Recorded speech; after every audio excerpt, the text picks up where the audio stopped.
Good morning, YouTube, and happy 4th of July. I'm your host, Pirate Master Deadpool Supreme, coming at you live from YouTube with a very special 4th of July episode of Chillin With Da Pool. I don't know if any of you have caught my last episode, but in that episode, I talked in full detail about how Ray's Aya is going to make its grand debut and or reunion for the first time in over 10 whole years. This is a huge milestone for not only DC as a whole, but as for Ray-Zaya fans as a whole. For those of you who don't know, Ray-Zaya is basically just the relationship name from Razor and Aya, the characters from Green Lantern, the animated series as a whole. Speaking of Speaking of Green Lantern the Animated Series, right here you have beside me is a comic book from the Green Lantern the Animated Series mythos, featuring the main man himself, Lobo. That's right, since this takes place primarily in the Timverse, or at least that's how it is in my headcanon, I've decided to review Enter Lobo, a comic book from the Green Lantern Animated Series comic book series. It is phenomenal. Let me just tell you, the artwork so relatively close to that and pulled straight from the animated series itself. The texture, the art style.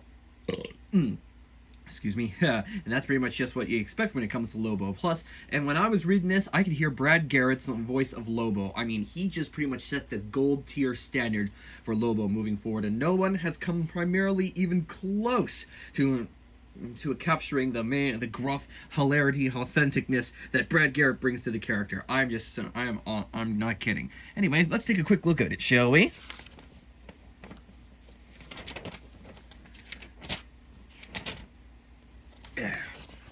And as you can probably see right here, right here we see that Green Lantern and his crew all meet the main man himself. And let's be honest, Lobo is not really known for making good first impressions. He just makes impressions, and that's just pretty much it. You got Kilowog's reaction, then Hal, then Aya, and I don't know if you can see from the page being cut off over here, but that's Razor pretty much reacting to Lobo, pretty much ripping on his girl, and you can tell even Aya does not like this at all. So if you just give me just one more second here. Yeah.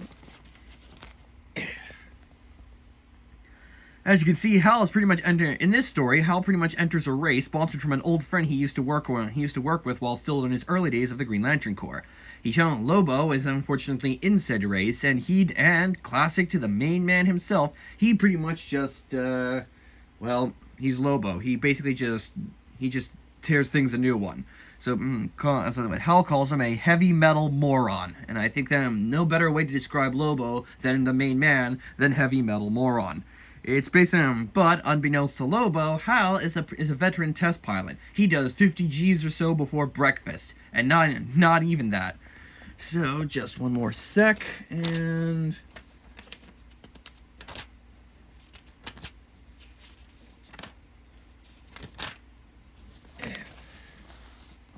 I'll skim over the details a little bit because I'm not going to review the entire comic book, so I highly recommend that you pick up this copy on Amazon or wherever comic books are sold. So as you can see, Hal ends up, not necessarily winning the race, but for this, the girl you see right here is basically the guy's, his friend's daughter, so she won the race and was able to prove that she can actually win just like her father. And, of course, and over here, this was one of my favorite panels besides seeing Lobo. It just goes to show that Aya really is resourceful and sagacious. Which for those of you who new generations who don't know what that means, it's basically just a fancy way of saying clever and wise. And she is definitely an example for us all. I just love, for the series, on a side note, I just love how Hal and I pretty much get along throughout both the series and the comic books, because, specifically the new comic books over here. It's just, there's just a warm wholesomeness. After all, Hal gave Aya her name. And during one of the episodes, he told her that she was no longer a rookie. And that little smile that she gave him near the end, I don't know if you've seen the episodes, but the smile that she gives him just lets her know that she definitely can be trusted more than anything. This is why we love Aya as a character, and why she and Razor have become the mecha uber favorite, underrated, overlooked power couple that they are. That despite Razor's short-tempered and semi-impulsive and like 1% naivety, that these two are and have always been good, with far more to each of them than meets the eye. True, underrated DC legends, if I ever saw them.